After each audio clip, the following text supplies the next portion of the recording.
Already in the 1950s to 60s, America began spending dollars like a drunken sailor. The Korean War, the space program, the Vietnam War, the Marshall Plan for Europe. Everything required money.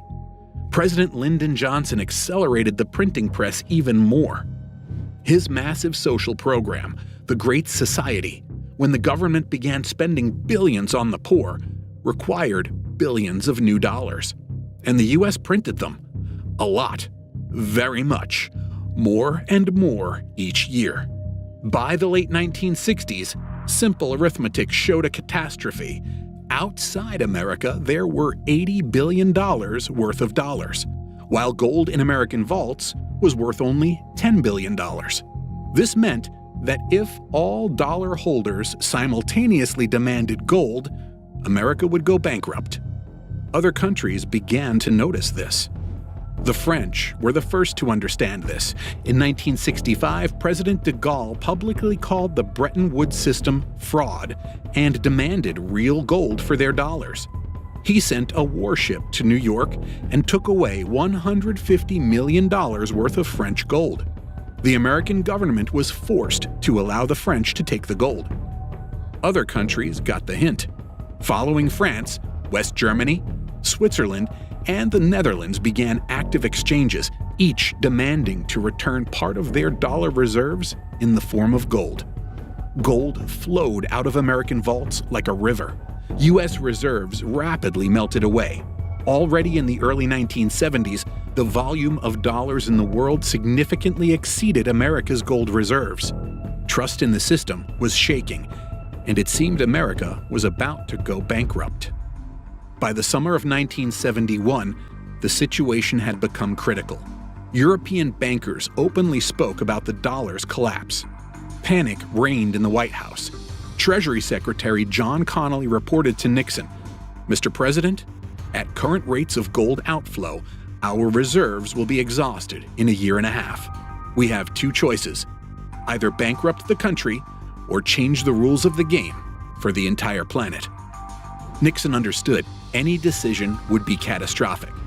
Continuing to exchange dollars for gold meant inevitable bankruptcy. Stopping the exchange meant breaking promises made to the entire world. But there was no choice. The American elite preferred to deceive the planet rather than admit their insolvency. August 15, 1971, Sunday, 9:00 p.m. Americans are watching television at home. Suddenly, the president appears on air. Nixon looks calm and confident. He speaks about protecting the American economy from international monetary speculators. He accuses other countries of unfair competition. And then he utters the phrase that turned the world economy upside down. I have directed Secretary Connally to suspend temporarily the convertibility of the dollar into gold. The key word, temporarily. After these messages, we'll be right back. How would you like to earn an extra $100, $200, or even $500 a day, even more than that? I have many friends that are earning money every single day trading futures on BTCC. It's a simple process, and even if you don't want to learn how to trade, you could follow a trader on the site and let him do the trading for you. So even if you don't know how to trade, there is a way to make money. But I suggest learn how to trade. Earn you some extra money on BTCC. It's easy, you don't have to KYC, and you don't have to use a virtual private network VPN. This is a wonderful site. They've been around since 2011. Give them a shot. Also, when you earn that extra money, you can store that on your Decent wallet. The Decent wallet was not affected by the recent XRPL debacle, where the backdoor of many wallets was open and there was a breach. So Decent wallet was not affected by that. Decent wallet is as safe as you keep your seed phrase. It's a wonderful product, and you can get the discount by using the link. It's the only way to get the affiliate discount, and that is to use an affiliate link. So that link is popping up on the upper right side of your screen, and it is the one that you will use. You will also get free shipping. Pick you up a Decent wallet today. Secure your assets. If you don't have them stored in a wallet and sitting on an exchange, then you're at risk. So pick you one up today. Thank you. Before Bitcoin, there was Ripple and the mystery of 589. This is an ongoing series. You guys have seen this for going on maybe a year and a half, give or take. Where case be, this might be roughly part 3 of 4 of this ongoing series. Consider smashing that like, because this is a very interesting topic to say the least. So I want to give a shout out to this guy. His name is Professor Ripple Effect. He can be followed over at PROFRIPPL and then the word effect. I literally rate this guy up with smoke. Some of you guys joke around, call me Maximus the Crypto Professor, but in reality, meet this professor, because my goodness, his research is absolutely amazing. So to get further into this and start this out, he posts this. In 1991, 2 strange things happened. Number 1, David Schwartz, now Ripple CTO, was granted a patent describing a distributed computer system, basically proto-DLT. Number 2, Sierra released Space Quest 4, Roger Wilco, where Roger travels to Space Quest X. The in-game coin shows a Bitcoin-looking B, which also resembles an 8, and if you add it to the 59 on the coin, equals 589. And I'll show you that here in a bit. Also shows a rocket to the moon, the all-seeing eye, and the big symbolic X. Fast forward, Elon rebrands Twitter as X and talks about going to space. Ripple advertises XRP with an astronaut confirming a payment. Quote, I got it. Bitcoin becomes, quote, digital gold. XRP is the bridge. It's like the breadcrumbs were always there. For example, X to space, space to the rocket to Bitcoin, 589, Schwartz, 1991. And wait until later in this post, it's so uncanny. The other one about a certain bank and Ripple is coming tonight. Well, he already has it. Going to share it with you guys. Let's start off with this, though. And as you see in the visual, as we blow it up on the other screen, it's this. And if anything, it's from the BTC archive. Like it mentions here, Bitcoin logo appears in a video game from 1991. And as you see here, look at that for yourself. That's interesting. Is that all we have? Well, the answer would be no. I want to give a big shout out to this guy, and hopefully he doesn't mind me playing his whole video. It's only 4.5 minutes. So this guy, his channel is called Ripto, and he followed at Ripto_. Help this gentleman. He deserves to have your follow. Okay, so if anything, I'm literally promoting him. He doesn't even know it. But basically, we're going to play this video. It's called Buckazoids. Do you know there was a Bitcoin logo in a video game from 1991? I'm showing and sharing, I should say, means the same thing. This video, because he has excellent visuals in the video. So we're going to play this, and if anything, we're going to jump back here in just a bit. Did you know there was a Bitcoin logo in a video game in 1991? It was called Buckazoids, a digital currency featured in Space Quest 4, developed by Sierra Online. Long before Bitcoin existed, long before Satoshi posted the white paper, long before I was even born. And this is mental, but the currency had a symbol which is literally Bitcoin's B. That alone is enough to raise eyebrows, but it gets even weirder. And I currently started reading The Mysterious Mr. Nakamoto by Benjamin Wallace. And even though I haven't actually read much yet, when I came across Buckazoids, it was a rabbit hole I had to go down. By the way, if you want this book, I'll link it in the title. Sierra Online, the studio behind Space Quest, had 2 notable team members at the time: Satoshi Uesaka, a programmer, and Rod Nakamoto, a senior executive. A studio working on a game that literally featured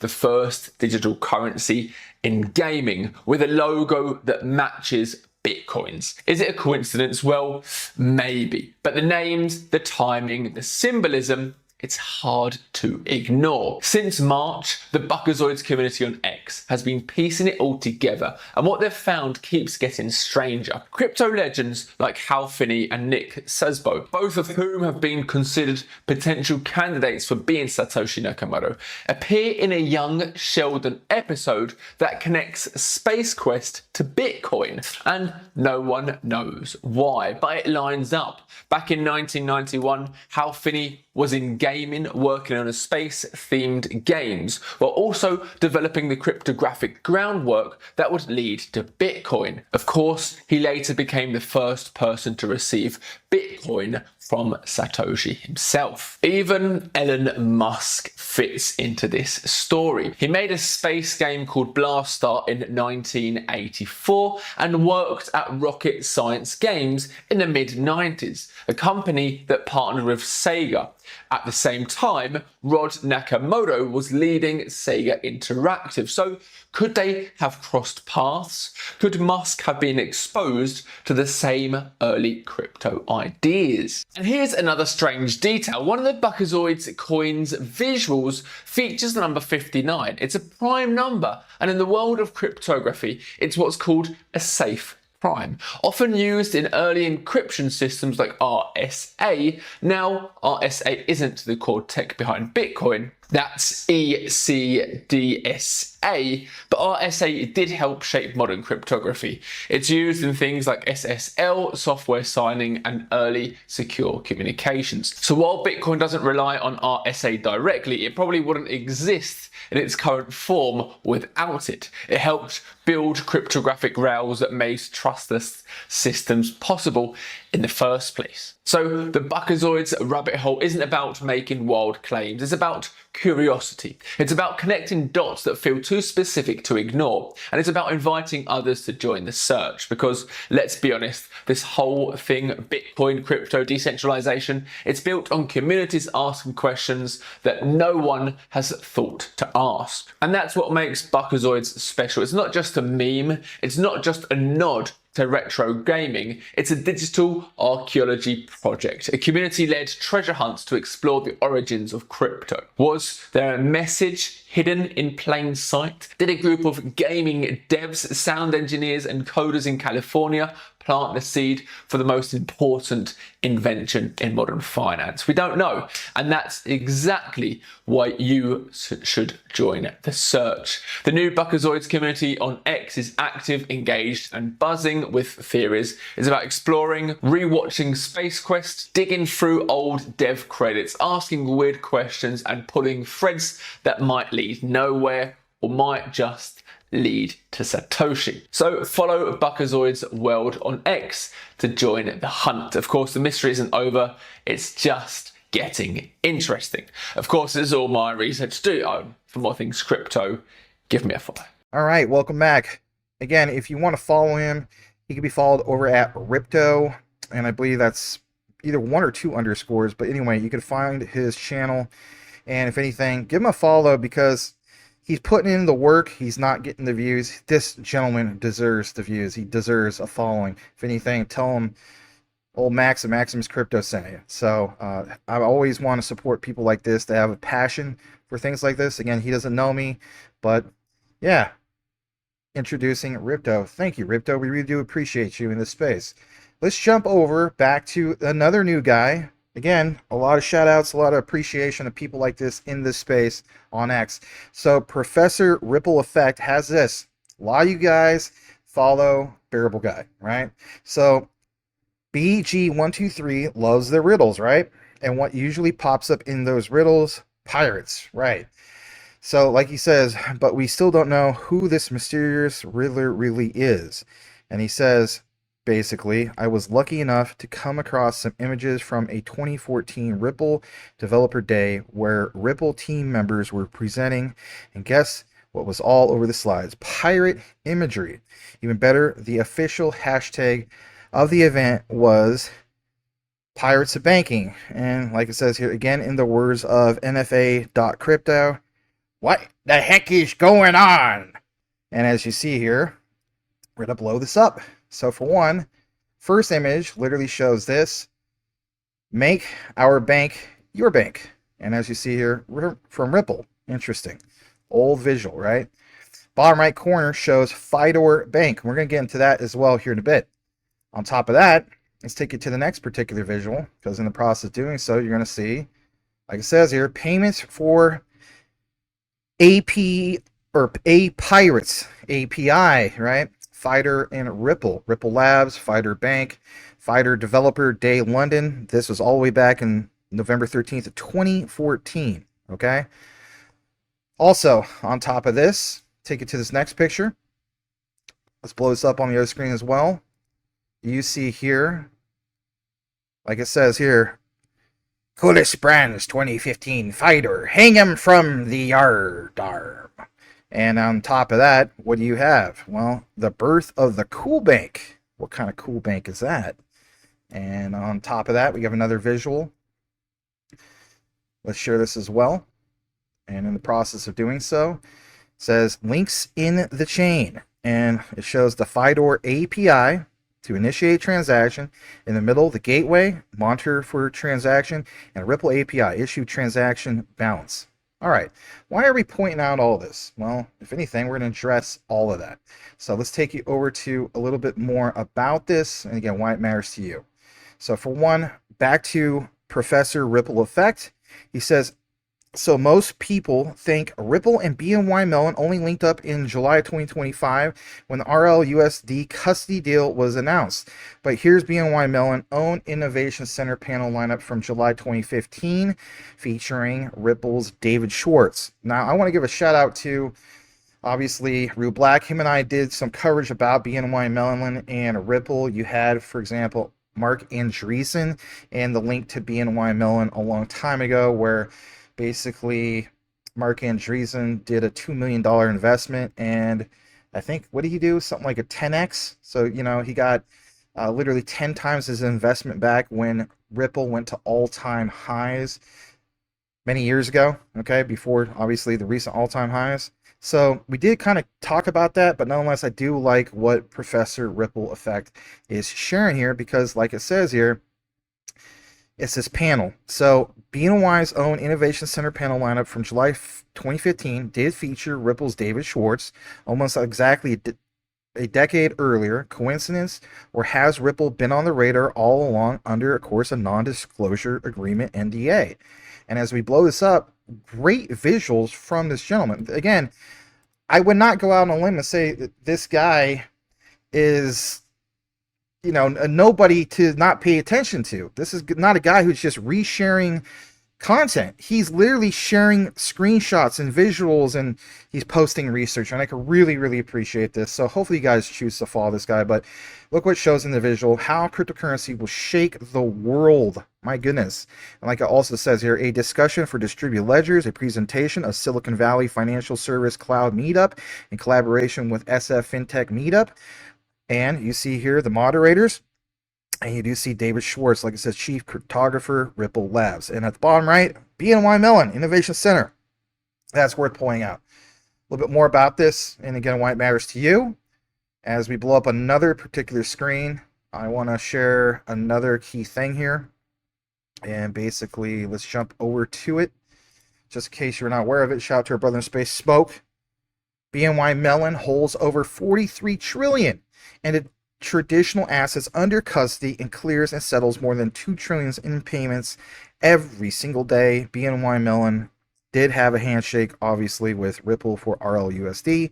This is from BNYMellon.com. And as you see here, custody, the foundation of future innovation, trust the world's largest custodian, and like it also mentions, for direct safekeeping and settlement of Bitcoin and Ether on your behalf. Okay, over 43 trillion traditional assets under custody, over 2 trillion payments cleared and settled daily. And originally reported July 9th, like it says here, specifically speaking, Ripple has selected BNY Global as the primary reserves custodian for RLUSD, an enterprise-grade stablecoin built for real-world utility, supported by one of the largest and most trusted financial services company in the world. All right. On top of that, let's get into a little bit more from Professor Ripple Effect. If anything, you guys probably were wondering, why do I see a Zebec logo in the thumbnail, Maximus? Well, symbolism. Shout out to Rue Black, he's always pointing out symbolism. So, lighthouses, ship wheels, bears, and even a Zebec style ship. Yeah, it says XEBEC, so technically that would be pronounced Zebec. But yeah, honorable shout out to Zebec ZBCN. So all showing up in posts from Ripple and XRPL employees and of course partners. Not hard to think of a certain Riddler. And as we blow up a little bit more about this, let's share this also and blow it up. We see here, basically speaking, we told Santa what our wishes for the next year are, and we'll let XRP community know as soon as they come true. Team Gate wishes you a wonderful holiday season.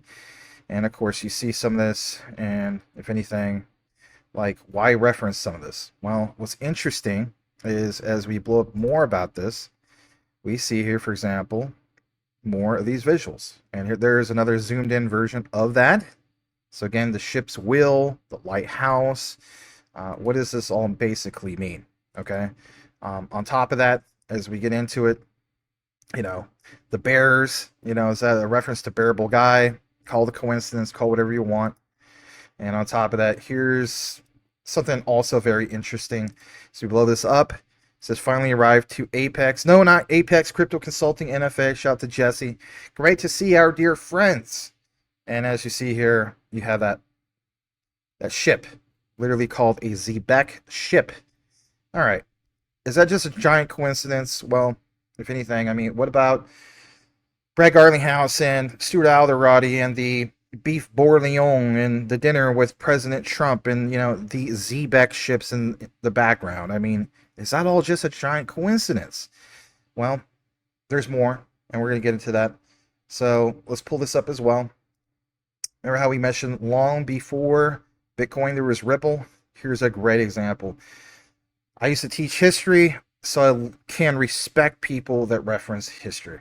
The unofficial birth of blockchain was during World War II. The world is a stage. When people think blockchain, they think Bitcoin in 2009. Maybe Ripple's David Schwartz and his 1991 DLT patent, or the cryptographic breakthroughs of the 1970s, but the unofficial birth of blockchain thinking may trace back even further to World War II. For my family, we were affected by both sides of the war. My dad's two cousins served in the European theater. They helped liberate a couple concentration camps, and if anything,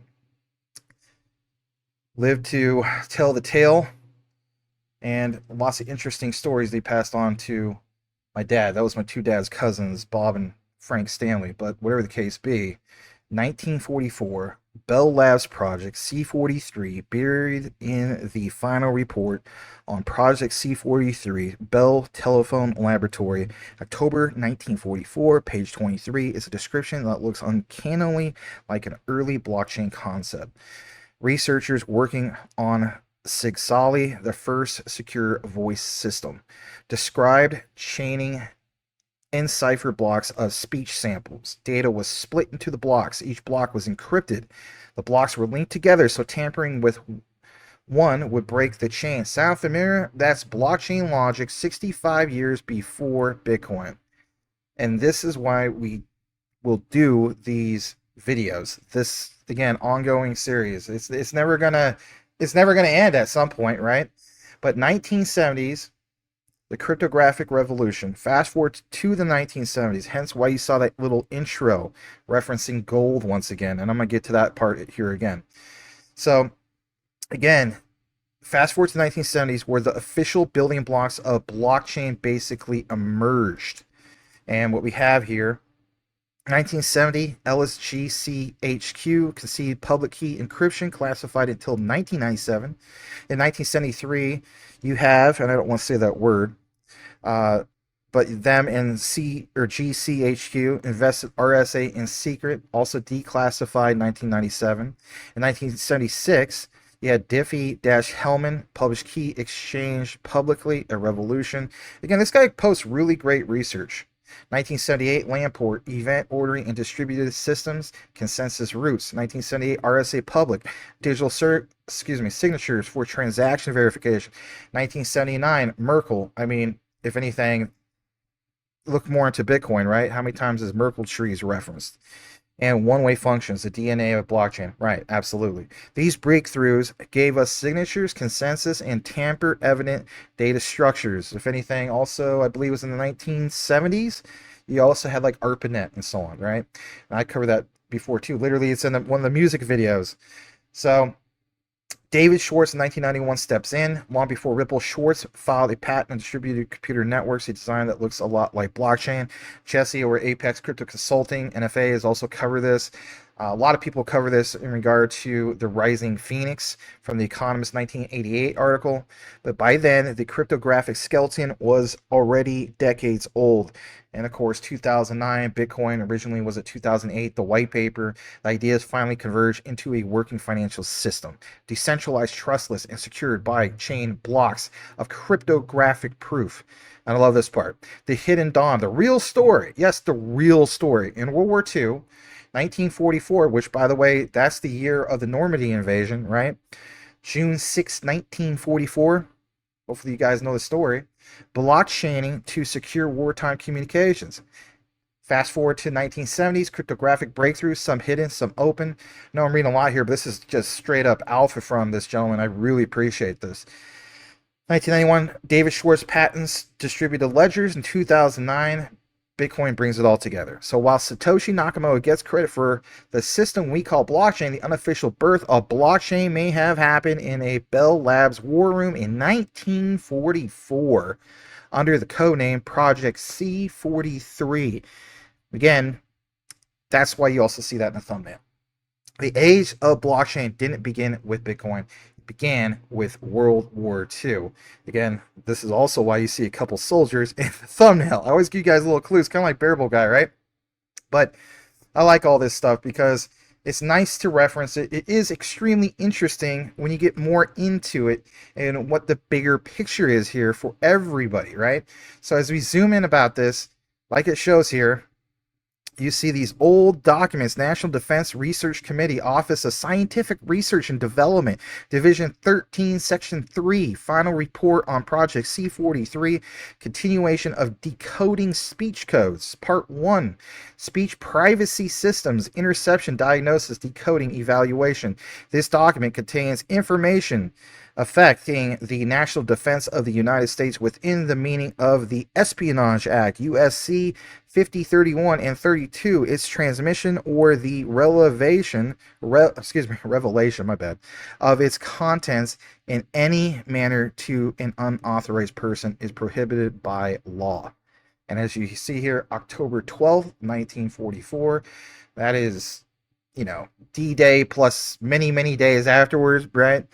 Months afterwards, Bell Telephone Laboratories Incorporated in New York, and at the time, of course, was probably top secret. I mean, these are part of the National Archives and now publicly released, so I'm not doing anything too bad. But nonetheless, I'm glad to see that this gentleman is sharing some of this. Let's take you over to the next particular page, because in the process of doing so, let's pull this up as well. And as we see here, we have Communication Division, National Defense Research Committee of the Office of Scientific Research. And as you see here, and Development, Division 13, Section 3, Final Report. Again, Project C43, Continuation of Decoding Speech Code. Part 1, Speech Privacy Systems.